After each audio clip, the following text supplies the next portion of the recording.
Salut braves gens, dites-moi selon vous, qui était tatoué au XXe siècle? Les marins, oui. Les soldats aussi, c'est vrai. Mais saviez-vous qu'il existait aussi une catégorie de population qui allait bien plus loin sur la quantité de tatouages qui pouvaient orner leur corps? À un tel point qu'ils en devenaient des curiosités pour les autres. Et quitte à être regardés pour ces tatouages, autant s'exhiber à la vue de tous dans des cirques, pourquoi pas? Bref, vous l'aurez compris, aujourd'hui il s'agit d'une vidéo hors série sur les tatoués dans les freak shows.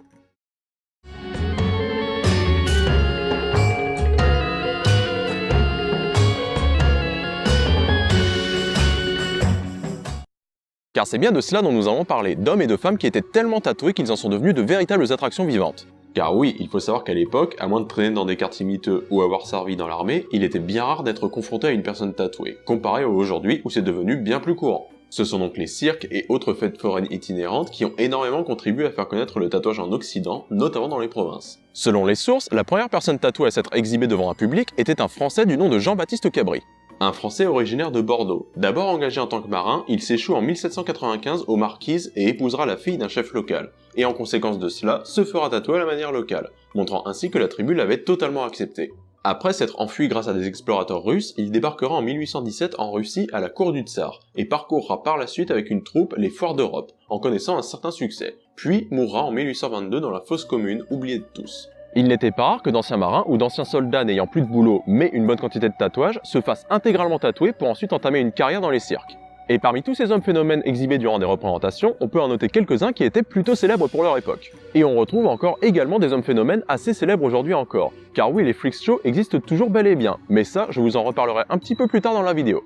Les deux hommes ayant mis en place la professionnalisation du métier de tatoué sont probablement Georges Constantine, dit Captain Constantinus en 1873, et Paintless Jack au début du XXe siècle. Le premier, Jack, arborait des pièces tatouées par les artistes new-yorkais Charlie Wagner et Lew Alberts. On le surnommait à l'époque l'homme le plus élégamment tatoué du monde. Il est rapidement devenu une attraction célèbre aux États-Unis. Cela dit, en 1910, il décida de changer de carrière afin de devenir lui-même tatoueur.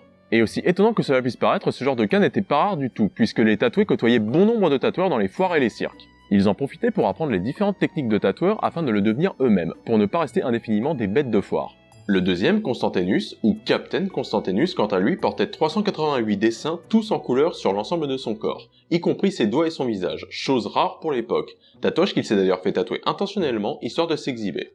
Mais pour le grand public, c'était le descendant d'un noble grec qui s'était fait emprisonner par les rebelles et avait eu pour châtiment de se faire tatouer pendant 3 mois sans interruption, jusqu'à ce qu'au bout de ces 3 mois, il parvint à s'échapper de sa prison. Ça faisait tout de suite beaucoup plus d'effet. Il fut en tournée dans plusieurs cirques d'Europe ainsi qu'aux États-Unis. Il a même pendant quelques années fait partie de la troupe du cirque de Barnum et se produisait à New York.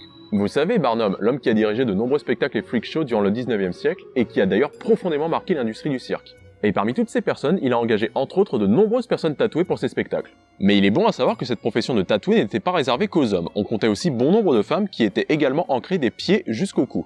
L'une des premières d'entre elles à vivre de ces tatouages était Irene Woodward en 1882, bien que la réelle première femme à s'être exhibée pour ces tatouages était Nora Hildebrandt en 1860, qui était la fille de l'un des premiers tatoueurs professionnels aux États-Unis, qui s'exhibait principalement dans des musées. Seulement voilà, Irene était considérée comme plus attractive et a donc vite évincé Nora. Enfin, évincé des gros projecteurs, car Nora a tout de même continué à se montrer dans des musées, mais aussi dans des cirques d'Europe et d'Amérique, notamment chez Barnum durant les années 1890. Oui, tout comme Constantinus. Donc revenons à notre chère Irène. Elle se produisait sous le nom de la Belle Irène, et avait pour particularité de conter aux spectateurs des histoires complètement fantasques sur l'histoire et l'origine de ses nombreux tatouages. Notamment comment elle avait tenté d'échapper aux Indiens alors que ceux-ci l'avaient tatouée de force. Oui, l'histoire où les tatoués se faisaient enlever par un peuple indigène et tatoués de force était l'une des histoires les plus classiques. Beaucoup la racontaient notamment à cause des tensions raciales qu'il y avait à cette époque. Mais durant cette période, il comptait aussi beaucoup sur l'ignorance des gens à propos des peuples indigènes. Raconter des histoires comme quoi ces peuples indigènes étaient des tortionnaires et des kidnappeurs était donc bien commode. Alors certes, raconter ce genre d'histoire était monnaie courante dans ces temps-là, vous savez, histoire de vendre un peu de rêve aux spectateurs. Mais en réalité, ces hommes et ces femmes qui se produisaient dans des cirques et dans des foires se faisaient tatouer aux États-Unis, dans des shops et par les mêmes tatoueurs. On a même connu une recrudescence de personnes entamant des bodysuits complets afin d'avoir les mêmes carrières artistiques que les tatoués dans les cirques. À tel point qu'on estime qu'en 1932, il y avait plus de 300 personnes intégralement tatouées qui se produisaient dans des attractions à travers les États-Unis, et que les plus célèbres d'entre eux pouvaient gagner jusqu'à 200 $ par semaine, ce qui correspond aujourd'hui environ à 2500 $. Bien que le nombre de visiteurs était beaucoup plus élevé pour les femmes tatouées. Malheureusement, l'intérêt du public ne résidait pas dans les tatouages que portaient ces dames sur leur peau, mais bel et bien sur la nudité qu'offrait ce genre de spectacle. Car pour révéler leur tatouage, les femmes devaient se dénuder, et à une époque où les mœurs étaient encore très conservatrices, l'occasion d'admirer une femme nue était très rare et donc très appréciée. Sachant qu'en plus de l'attraction principale, des photographies des femmes phénomènes étaient vendues lors des représentations, ce qui était un gain financier non négligeable. Les femmes recouvertes de tatouages ayant bien plus de succès que les hommes tatoués et le nombre de tatoués hommes comme femmes augmentant drastiquement, ils durent donc trouver de nouvelles techniques afin d'augmenter le surréalisme de leurs numéros pour capter un plus large public. Bon, le coup classique c'était de présenter un couple avec un homme et une femme tatouée, comme le couple de Frank et Emma Burr. Mais l'un de ceux qui avait intégré des numéros de cirque bien plus impressionnants était Rasmus Nielsen, ancien forgeron de San Francisco qui, voyant que le public se désintéressait de son art corporel, décida de se percer la poitrine de 2 grands trous afin de soulever des enclumes et des poids avec son torse, enclumes qui pouvaient atteindre les 110 kg, dit-on. Et tout cela va s'intensifier avec des tatoueurs jongleurs, des tatoueurs cracheurs de feu, des tatoueurs avaleurs de sabre et tant d'autres. Mais tout cela prendra subitement fin après la Seconde Guerre mondiale, les gens se désintéressant peu à peu de ces numéros et des cirques en général. Cependant, je vous ai dit plus tôt dans la vidéo que les freak shows étaient toujours présents, même à notre époque. Cependant, ils sont devenus bien plus discrets et connus surtout des habitués. Mais cela dit, les freak shows modernes possèdent également leurs grands noms, tels que Rick Genest, alias Zombie Boy, décédé il y a peu, qui avait le corps entièrement recouvert de tatouages en noir et gris, le faisant ressembler à un squelette putréfié. Malgré son succès en tant que modèle pour plusieurs marques de mode, il n'a jamais cessé de se produire dans des spectacles, et était aussi connu du livre des records pour le plus grand nombre d'insectes et d'os tatoués sur le corps.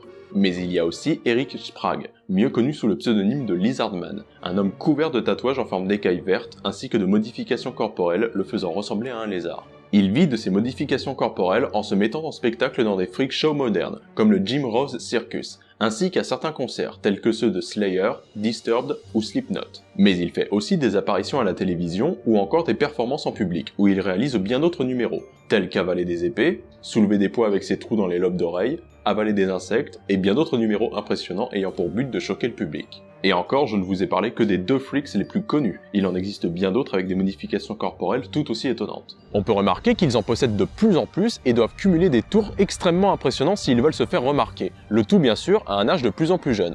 Avec l'arrivée des émissions sur le tatouage à la télévision, ainsi que la démocratisation du tatouage sur internet, les freak shows sont devenus de plus en plus rares et réservés à un public de niche. Pour conclure, j'aimerais dire que ces personnes ont grandement contribué à la popularisation du tatouage en Occident.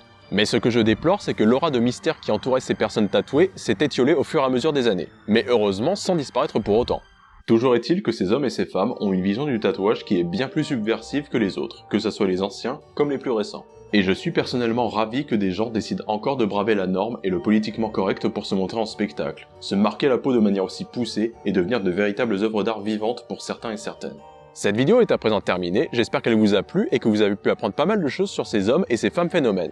J'aimerais remercier chaleureusement le site Transfert pour nous avoir permis de tourner ici avec ces magnifiques décors. J'ai souhaité sortir un petit peu de ce que je fais d'habitude et ne pas vous parler d'un style de tatouage bien spécifique, mais plutôt d'un phénomène lié au tatouage comme celui-ci. Et préparez-vous car il va y en avoir de plus en plus à l'avenir. Quant à moi, je vous dis à la prochaine pour une autre vidéo sur un style de tatouage ou sur autre chose. Allez, salut braves gens!